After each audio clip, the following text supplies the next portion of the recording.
So, word on the street is that everyone in America is exhausted. They're burnt out. Many are suffering from an existential nihilism.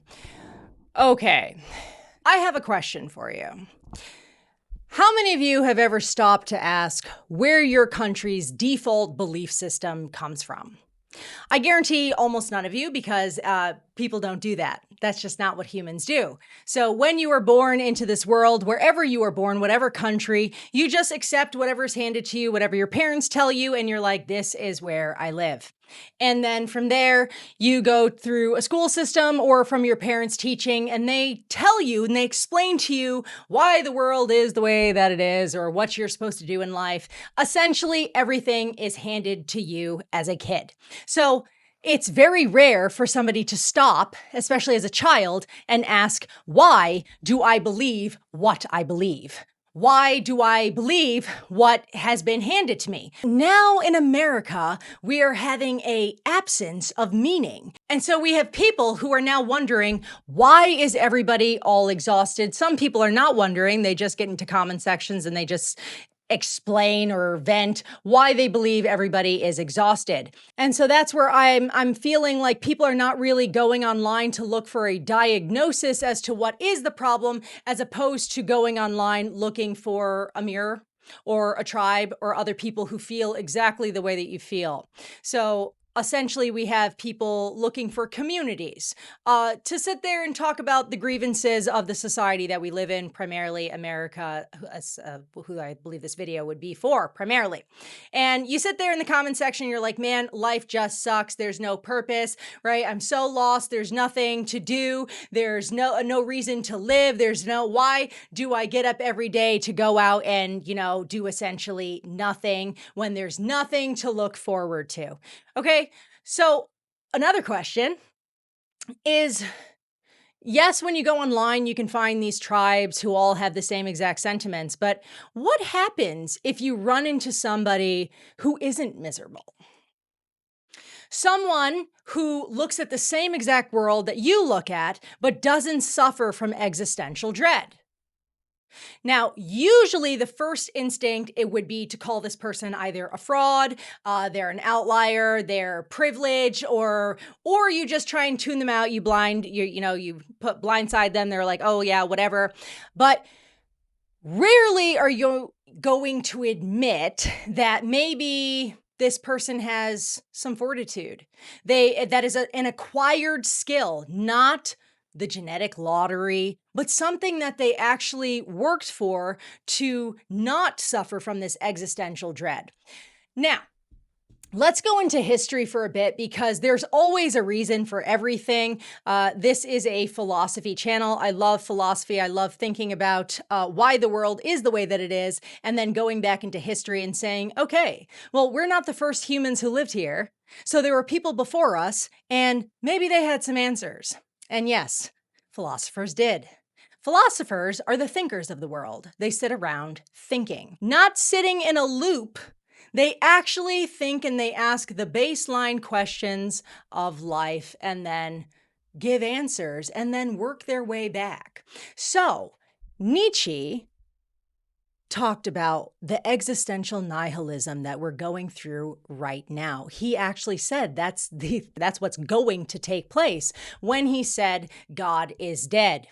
He said that, and some people thought that that was maybe like a celebration. He was not celebrating the death of God. He was actually looking and seeing that what happens to a society, what happens to a civilization when they kick out whatever belief system that they had? In this case, the Western world, it was God. And he said he's looking at Christianity and he realizes that religion is a massive framework for how people live their lives. Now, he had his opinions about Christianity, but that's not what I'm going to talk about here. I want to talk about nihilism, because when he said that God is dead, that was more like maybe like an apocalyptic warning for us. He was realizing that when people throw out transcendent frameworks, we threw on ourselves the burden of creating meaning entirely onto the individual. The person now has to take on all of this meaning. Now, Nietzsche also knew that the vast majority of humanity could not hold the weight of being their own God. So he flat out said that with the annihilation of religious frameworks, that it would lead to nihilism, because if people didn't create their own sense of meaning and purpose and values, then there would be nothing. And how many people, right? We hear the word values all the time. It was primarily Nietzsche who came up with this. So he was not big in his time, as many philosophers are usually not. Many great thinkers are never big in their time. They are always considered radical. But his teachings and his books, they move through time and they collided with other free-thinking philosophers. And by the time we reach the 20th century, we have what we call expressive individualism, right? Be yourself, write your own rules, and define your own truth. Essentially, make an entire framework up for living, for yourself, okay?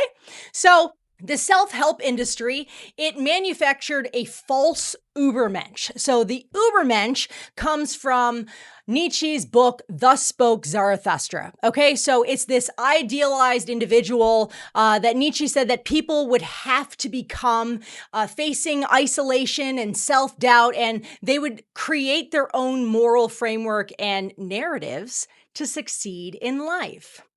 That's what this Übermensch would do. And he recognized that it was pretty much an impossible feat. I said it was an idealized individual. So he didn't even think that this was something that the masses could do. He actually came up with another group of people, which were called the last man.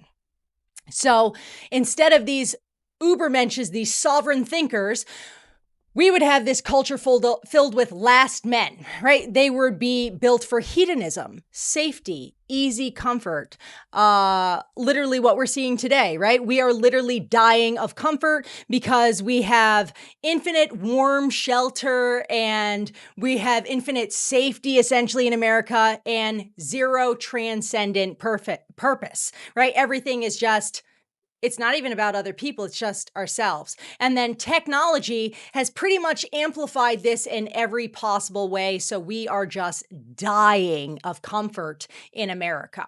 Another quality that we have going on here of people today is that we have a high aversion to any kind of friction and confrontation.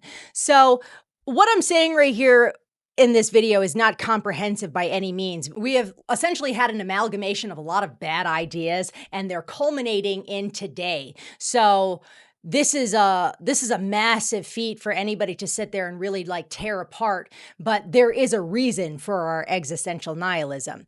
Okay, so as I said, we don't like any kind of friction. We don't like any kind of confrontation. We don't like anybody disagreeing with us. Everybody lives for validation, and we must all validate one another.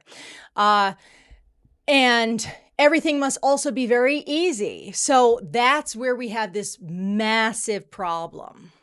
We see what's going on in society, and what we want is a pill, because we've also been taught by Big Pharma that a pill, a patch, these are the things that you take. You want somebody to give you a 10-minute video on how to fix your soul. And then next thing you know, you're married with kids and they love you. And then you'll live happily ever after, like, a classic Disney movie.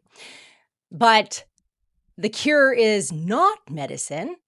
It's more like a metaphorical physical therapy, PT. Okay, and what is PT? It's repetitive, uncomfortable, daily work. So the moment people realize the cure is effort and not just a pill, they're going to go running right back to their grievance communities to feel safe again. Essentially, we want an answer, but we don't want to do the work for the answer. So another modern paradox that we have, which is the answer to all of this, modern people, we kicked out all authority, all tradition, all structure in the name of freedom, okay? And what's happened is we've paralyzed ourselves because we have no rule book. So the answer is the structure, it's the tradition, it's authority. We don't want that. So when somebody comes around, like maybe you'll go out looking for an answer, and then somebody will give you an answer, and the second it infringes on what you believe to be your rights, you'll be like, but my autonomy. Okay, so what we want is, or what I should say we don't want, is we don't want an authority or an external standard. We want a framework so that we can pick and choose what we want from it, though. We want advice or a perspective, but then we want it so that we don't have to take it. We want people to speak in a manner that allows them to feel like they came up with it, right? They come up with it themselves. Essentially, what we're looking for here is people, they don't want actual autonomy, but we do want the benefits of structure without the burden of submission or discipline. One of the biggest problems that we have right now is that to return to a state of normalcy, you can't actually just flat out return, because now you're talking. People were saying, oh, we were conditioned. Okay, well, now you need to essentially like decondition or recondition yourself, but now you have to unlearn. Unlearning is always harder than learning. So we do have a crossroads. There is an answer to the existential nihilism. I'm just going to give it to you. It's obviously up to a person if they want to take it or not. And as I said, it's not like a 10-minute video is going to answer your problems and you're just going to go out and like change your life. But let's say road A, you have to dethrone yourself. Literally. We were taught that we were the own authority of our lives. Well, if you remain the absolute supreme authority of your own life, then your feelings, your comfort, and your convenience are the only metrics that matter. And that is exactly where we are today. That is what you see in comment sections over and over. Well, be kind and be empathetic. No. We are a nation without kindness, without civility, empathy, or sacrifice. Some people have noticed that their friends will only do things if it benefits themselves and if it doesn't inconvenience them. And that makes sense. Why? Because they are the authority of their own life. So they're just doing what makes sense. As I said, you would have to dethrone yourself. But what happens when you dethrone yourself? Well, you have to put something else back there, right? You said you need a framework or a structure for your life. Everybody does. We all do. Right? Humans cannot make their own structure. We have a shared reality. That's why we need structure. Most likely, you're going to have to accept a transcendent framework, a tradition, or a structure built by somebody else who did the heavy lifting. So there are loads of frameworks that have been made by people before. This is why a lot of people right now, they're studying different religions or spiritualities. A lot of people, we saw this in America, they turn to New Age as a framework because it does have a framework. The problem with that is that it caused people to look within, which is exactly the problem that we're having. And it led to an increase in hyper-individualism and self-absorption. So we've also been seeing right now in America, there has been a massive swing of loads of people turning to Christianity, realizing that Christianity is both an external and transcendent framework with a God besides themselves. The other option that you have is what we'll say road B. You can continue to believe that you create your own reality and frameworks for life. And this is where we're seeing a very steep divide between the elites and regular people. You're seeing this in comment sections as well. More people are saying it's always been between the rich and the poor. Yeah, and I'm going to talk about that in some other videos because they're not necessarily wrong, but they're not necessarily right. It's bigger than that.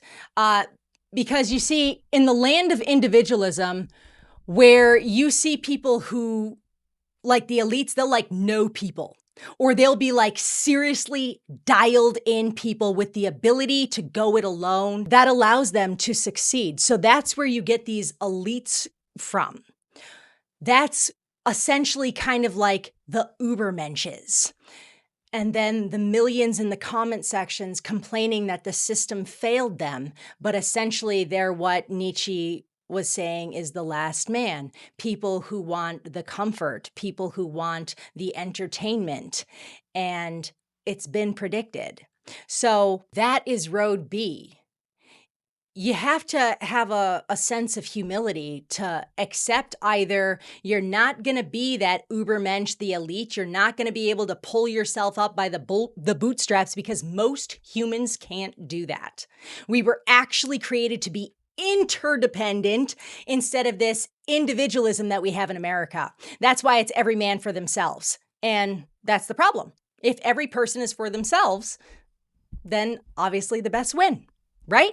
But if you group together, if you find a framework outside of yourself that multiple people can align to, that's not just you, then you have a better chance of succeeding.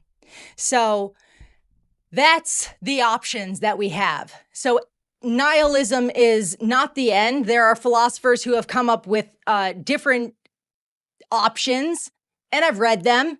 And almost all of them still, I would say, are pulling yourself up by the bootstraps or something that involves just the individual. I'm saying that there needs to be a return to an external standard and people actually depending upon one another. But that's another topic, right? Because we're living in a low trust society. But we didn't become a low trust society out of nowhere. We'll have to talk about that another time. Join me on the floor and let's see what you can do. Is it just for show? Say, girl, can that body move?